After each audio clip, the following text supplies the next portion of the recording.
Hey all, welcome to మౌని కిరణాలు. ముందుగా అందరికీ హ్యాపీ న్యూ ఇయర్ అండి. 2024లో మంచి చెడు ఏది జరిగినా సరే అంతా మన మంచికి అనుకొని గతం గత అని వదిలేసి 2025ని మళ్ళీ ఫ్రెష్ హోప్స్తో స్టార్ట్ చేద్దాం. న్యూ ఇయర్ అనగానే రెజల్యూషన్స్ అని కొన్ని పెట్టుకుంటాం కదా, ఇలా చేయాలి అని. సో అలా మీ న్యూ ఇయర్ రెజల్యూషన్స్ ఏంటి? ఆర్ ఏ రిజల్యూషన్ పెట్టుకోకుండా ఈ ఇయర్ స్టార్ట్ చేయాలనుకుంటున్నారా? ఏదైనా సరే ఖచ్చితంగా కమెంట్ చేయండి. Comment and let me know. అలాగే నా రిజల్యూషన్ ఏంటో కూడా నేను ఈ వ్లాగ్లో చెప్తాను. అసలు ఈ రిజల్యూషన్స్ గోల్ ఎందుకు, ఎలాగూ చేయలేమని మాత్రం అనుకోకండి. ప్రపంచం అంతా రేపు అనే హోప్ మీదే నడుస్తుందండి. సో ఈ రోజు కాకపోతే రేపైనా మనం అనుకున్నది చేస్తాం అనే ఒక హోప్తోనే రిజల్యూషన్స్ పెట్టుకోండి. ఓకే, మరి అయితే ఇదంతా పక్కన పెడితే let's get in to the vlog.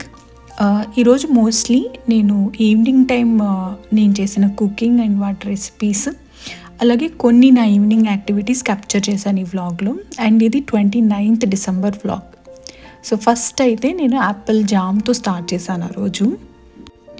Apple jam కోసం నేను అరౌండ్ 10 యాపిల్స్ దాకా తీసుకున్నాను. యాపిల్ జామ్ ఎందుకు ఐడియా వచ్చింది అంటే, ఫస్ట్ థింగ్ ఇంట్లో యాపిల్స్ అయితే చాలా ఉన్నాయి. అండ్ సెకండ్ థింగ్, ఎలాగో న్యూ ఇయర్ వస్తుంది. మనం ఎవరింటికైనా వెళ్ళినా కూడా, లేకుంటే మన ఫ్రెండ్స్ ఫ్యామిలీ ఎవరికైనా సరే స్వీట్స్ అట్లా గిఫ్ట్ ఇస్తాం కదా, దాని బదులు ఒక మంచి జామ్ బాటిల్, మీ హోమ్ మేడ్ జామ్ బాటిల్ మీ చేతులతో చేసిస్తే వాళ్ళు కూడా చాలా హ్యాపీ ఫీల్ అవుతారు, మీరు వాళ్ళ కోసం అంత ఎఫర్ట్స్ పెట్టినందుకు. So and it's also healthy, అంటే స్టోర్ బాట్ కన్నా బెటర్ కదా, అందుకని ఇది జస్ట్ నా చిన్న ఐడియా అనమాట. సో ఎప్పుడైనా సరే మనం ఒక ఫుడ్ ఐటమ్స్ లాంటివి ఏమన్నా ఇస్తున్నప్పుడు, rather than buying in stores, మనం హోమ్ మేడ్ చేసి ఇస్తే వాళ్ళు చాలా హ్యాపీ ఫీల్ అవుతారు and they feel special also. First apples అన్నీ మంచిగా వాష్ చేసుకొని డ్రై చేసుకోండి. డ్రై క్లాత్తో చేసుకున్నాక పీల్ తీసేసి నార్మల్గా కట్ చేసుకోండి. ఇలానే కట్ చేసుకోవాలని రూల్ ఏం లేదు, ఎందుకంటే అవి మనం ఉడకబెట్టినాక మొత్తం ఆల్మోస్ట్ చాలా మ్యాష్ అయిపోతాయి. అలాగే మనం దాన్ని గ్రైండ్ చేస్తాం తర్వాత, కాబట్టి ఎలా కట్ చేసుకున్న ప్రాబ్లం లేదు. కాకపోతే కొంచెం మరీ పెద్ద పెద్ద ముక్కలు కాకుండా నార్మల్గా ఫైన్గా కట్ చేసుకొని ఒక గ్లాస్ వాటర్ పోసుకొని ఉడకడానికి పెట్టేయండి. మీడియం ఫ్లేమ్లో పెట్టుకోండి. ఎందుకని అంటే అడుగు అంటుకుంటే ఆ మాడు ఫ్లేవర్ జామ్కి అస్సలు బాగోదు. 1 గ్లాస్ వాటర్ చక్కగా సరిపోతాయి, ఎందుకంటే యాపిల్స్ నుంచి కూడా చాలా వాటర్ కంటెంట్ బయటకు వస్తూ ఉంటుంది కాబట్టి. ఎక్కువ వాటర్ వేసారంటే మాత్రం ఎక్కువసేపు కుక్ చేయాల్సి వస్తుంది, అది ఎగిరిపోయేంత వరకు. దీనికి టైం ఫ్రేమ్ అంటూ ఏం లేదండి. ఫస్ట్ యాపిల్స్ ఉడకబెట్టడానికి పెడతాం కదా, మూత పెట్టి యాపిల్స్ కొంచెం మెత్తబడుతున్నాయి అని అనుకున్నప్పుడు స్టవ్ ఆఫ్ చేసి మీరు మిక్సీలో వేసుకునేటట్టయితే డెఫినెట్లీ ఆరాక మిక్సీ వేసుకోండి. ఆ హీట్ మీద మాత్రం మిక్సీ వేయొద్దు. బట్ నేనైతే బ్లెండ్ చేసుకుంటున్నాను, ఎందుకంటే నాకు కొన్ని పీసెస్ అలా ఉంటే బాగుంటుంది అని అనిపించింది. ఎప్పుడైనా బెర్రీస్తో పైనాపిల్స్తో చేసిన జామ్ తినుంటే డెఫినెట్లీ మీకు అర్థమవుతుంది. అందులో చిన్ని పీసెస్ అట్లా టచ్ అవుతూ ఉంటే చాలా బాగుంటుంది. అందుకని కొన్ని బ్లెండ్ అవ్వకుండా ఉండాలని చెప్పి మిక్సీ వేయలేదు నేను. వన్స్ పేస్ట్ చేసుకున్నాక మళ్ళీ స్టవ్ ఆన్ చేసి కొంచెం మీడియం ఫ్లేమ్లో పెట్టుకొని తిప్పుకుంటూ ఉండాలి. కొంచెం దగ్గరకు వస్తుంది అన్నప్పుడు షుగర్ వేసుకోవాలి. షుగర్ ఇక్కడ వచ్చి నేను రా షుగర్ వాడాను, బ్రౌన్ షుగర్, రా షుగర్, వాట్ ఎవర్ మీకు ఏది హెల్తీ ఆప్షన్ అనిపిస్తే అది వాడండి. బట్ షుగరే వాడాలి, ఎందుకంటే షుగర్ ఈజ్ లైక్ ఒక ప్రిజర్వేటివ్ అనమాట జామ్ స్టోర్ చేసుకొని ఉంచుకోవడానికి. సో షుగర్ మ్యాండేటరీ, షుగర్ తప్పించుకోవడానికి లేదు. కాకపోతే హెల్దీ ఆప్షన్స్ వెతుక్కుంటూ వెళ్ళొచ్చు, అంటే షుగర్ ఫ్రీ వాడేవాళ్ళు షుగర్ ఫ్రీ అట్లా అనమాట. నేను తీసుకున్న యాపిల్స్కి నేను చూపించిన కప్తో 2 cups ఆఫ్ షుగర్ పట్టింది.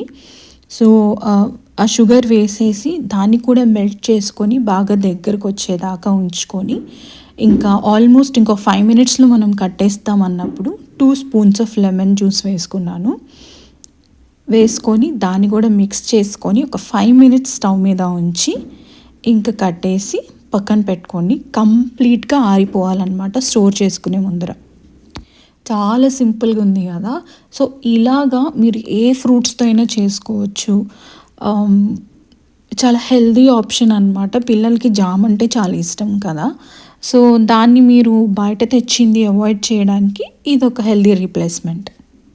ఇంకా ఏ ఏ ఫ్రూట్స్‌తో జామ్స్ బావుంటాయంటే పైనాపిల్ బావుంటుంది. స్ట్రాబెర్రీస్ బావుంటాయి. లేదా మిక్స్డ్ ఫ్రూట్ కూడా చేసుకోవచ్చు. యాపిల్, స్ట్రాబెర్రీ, పైనాపిల్ ఇట్లా అన్నీ మిక్స్ చేసుకొని బెర్రీస్‌తో బావుంటుంది. సో, ఇట్లా చాలా ఆప్షన్స్ ఉన్నాయి. డిఫరెంట్ డిఫరెంట్ ఫ్లేవర్స్‌తో చేసుకోవచ్చు. అండ్ ఇంకా ఆ తర్వాతయితే నేను డిన్నర్ కోసం అని చెప్పి పప్పు చేద్దాం అనిపించింది. చాలా రోజులైంది టమాటో పప్పు చేసి. నేను రీసెంట్‌గా అంటే మామూలు ఇన్‌స్టాగ్రామ్‌లోనో, యూట్యూబ్‌లోనో చూస్తూ ఉంటాం కదా! సో, పప్పు కొంచెం సేపు బాయిల్ అవ్వనిచ్చి పైన ఒక తేటలా వస్తది కదా! అది తీసేసి ఇంకా మామూలుగా మనం ఆనియన్, మిర్చి, టమాటో, ఒక వెల్లుల్లి రెబ్బ, కొంచెం కరివేపాకు, పసుపు, చింతపండు ఇవన్నీ వేసేసి కుక్కర్ పెట్టేసుకుంటాం. ఆ ప్రాసెస్ ఒక్కటి కొంచెం ఒక 5 మినిట్స్ అట్లా తీసుకుంటుంది ఫస్ట్ ఆ తేట తీయడం అనేది. బట్ అది చాలా మంచిది. ఎందుకంటే దానికున్న ఎసిడిక్ ప్రాపర్టీ అనేది చాలా తగ్గుతుంది. గ్యాస్ట్రిక్ ఇష్యూస్ తగ్గుతాయని చెప్పి విన్నాను. అందుకని చేస్తున్నాను. ఇన్‌స్టాలో వచ్చినయన్నీ ఫాలో అవుతామా అంటే అలా అని కాదండి. ఇది మనకి పాత పద్ధతిలో పప్పు చేసినప్పుడు గూడా ఇలానే చేసేవాళ్ళు కదా అప్పట్లో. అందుకనేనేమో అప్పట్లో ఇష్యూస్ అంతగా ఏమి వచ్చేవి కాదు హెల్త్ ఇష్యూస్. ఇంకోటేంటంటే ఎనీ పప్పు టమాటో పప్పు, దోసకాయ పప్పు దేనికైనా సరే పచ్చిమిర్చి ఇచ్చే ఫ్లేవర్ చాలా బావుంటుంది. ఎండు కారం కన్నా గూడా. సో, పచ్చిమిర్చి ఎక్కువేసుకోండి. అప్పటికి కారం చాల్లేదంటే కొంచెం ఒక స్మాల్ స్పూన్ ఆఫ్ కారం వేసుకోవచ్చు తర్వాత. ఇంక పప్పు పొయ్యి మీద పెట్టినాక మీన్‌వైల్ అది ఉడికేలోపు చిన్ని చిన్ని పనులున్నాయి. అంటే హెయిర్ ఆయిల్ చేసుకోవాలి. సో, అందుకని చెప్పి ఆయిల్ చేసుకుంటూ ఏం చూద్దాం టీవీలో అని చూస్తుంటే 'అమృతం' గుర్తొచ్చింది. నాకు బాగా లోన్‌లీగా అనిపించినా, ఏదైనా మిస్ అవుతున్నా సరే నాకు 'అమృతం' సీరియల్ చూస్తే చాలా బాగా అనిపిస్తది. మీలో ఎంతమందికి నాలాగా అనిపిస్తదో కమెంట్ చేయండి. ఆయిల్ ఇక్కడ మనకి ఫ్రీజింగ్ కండిషన్‌లో ఉంటది గాబట్టి, మనకి ఇండియాలో అయినా చలికాలంలో ఆయిల్ గడ్డగట్టేస్తది గదా! సో, ఇక్కడ కూడా అంతే. ఆయిల్‌ని మైక్రోవేవ్‌లో పెట్టుకొని రీహీట్ చేయగానే కరుగుతది గదా! ఇంకా కొంచెం ఆ హాట్‌నెస్ కూడా మనకి ఎలాగో తలకి పెట్టుకోవడానికి కావాలి గదా! సో, హాట్ ఆయిల్ పెట్టుకొని మంచిగా మసాజ్ చేసుకుంటే చాలా రిలీఫ్‌గా ఉంటది. నా వెనకాల బ్యాక్‌గ్రౌండ్ నాయిస్ వస్తే ప్లీజ్ అవాయిడ్ అండి. ఎందుకంటే నేను ఈ వాయిస్ రికార్డ్ చేస్తుంది 31 డిసెంబర్ రోజు. సో, బయటంతా బాగా క్రాకర్స్ కాలుస్తున్నారు.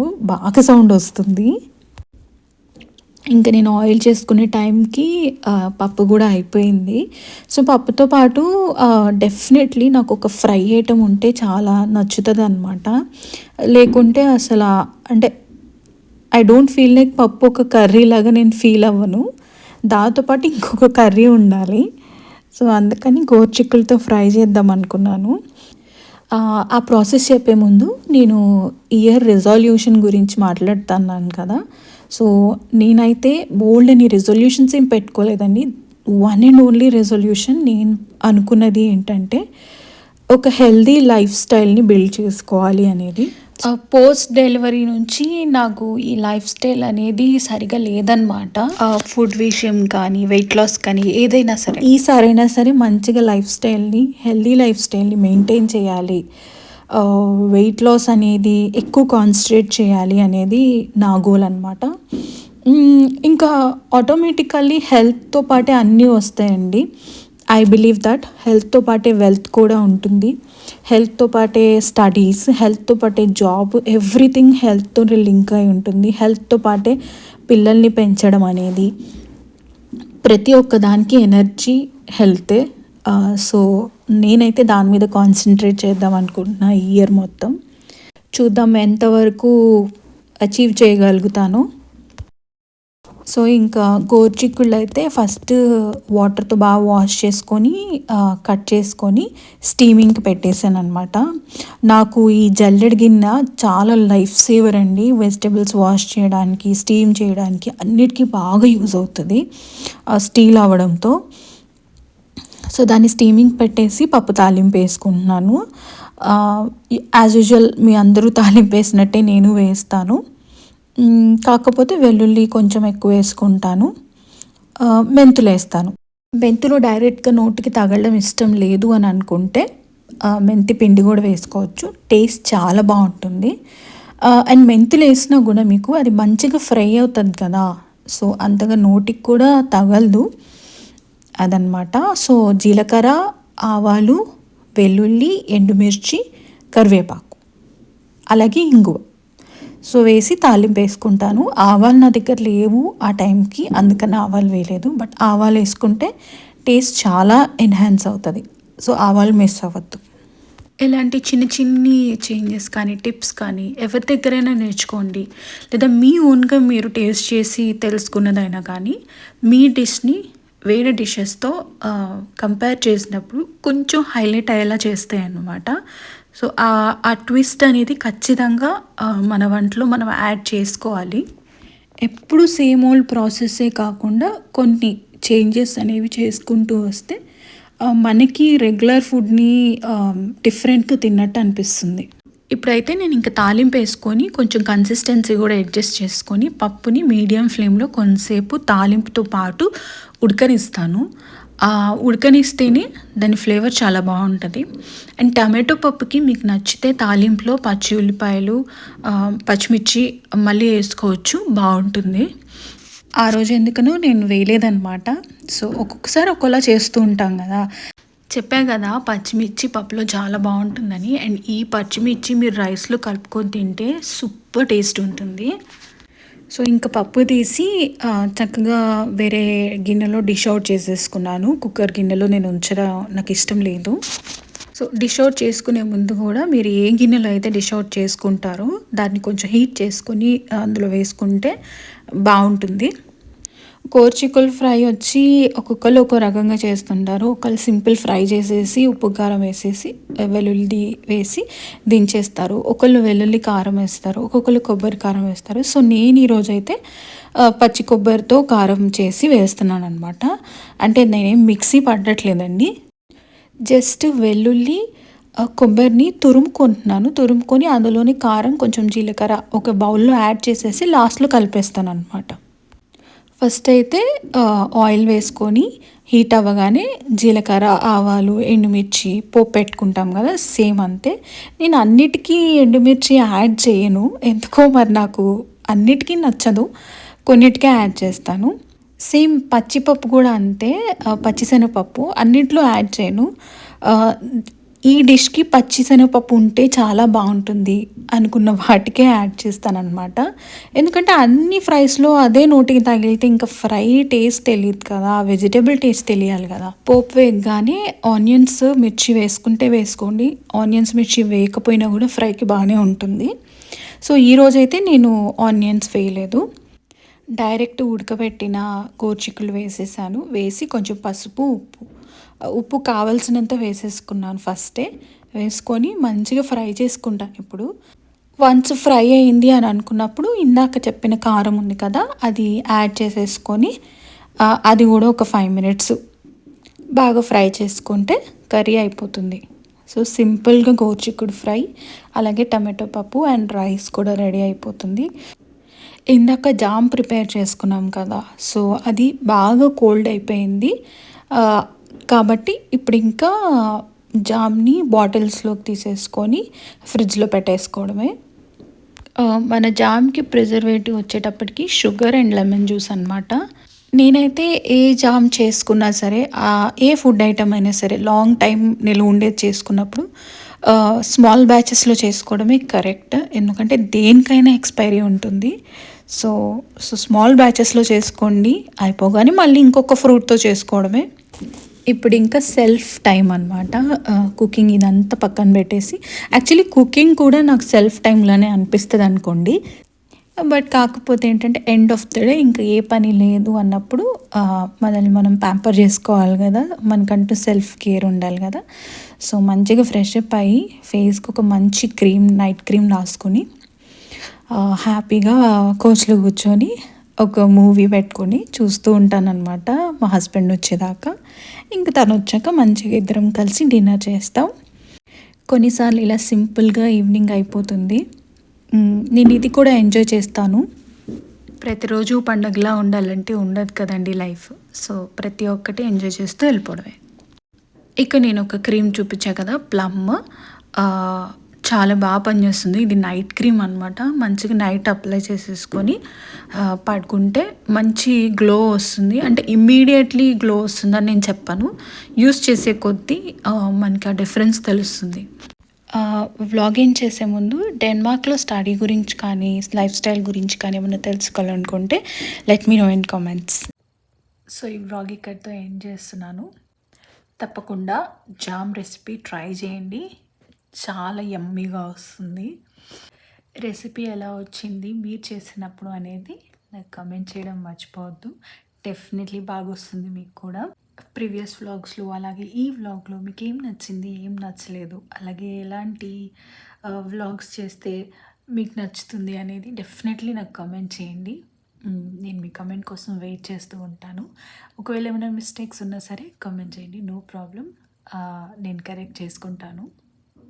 అలాగే ఈ వ్లాగ్ కనుక మీకు నచ్చినట్టయితే ప్లీజ్ లైక్, అలాగే మీ ఫ్యామిలీ అండ్ ఫ్రెండ్స్తో షేర్ చేయండి. అలాగే subscribe to Mounakiranalu. Thanks for watching, thanks for your love and thanks for your time. Bye.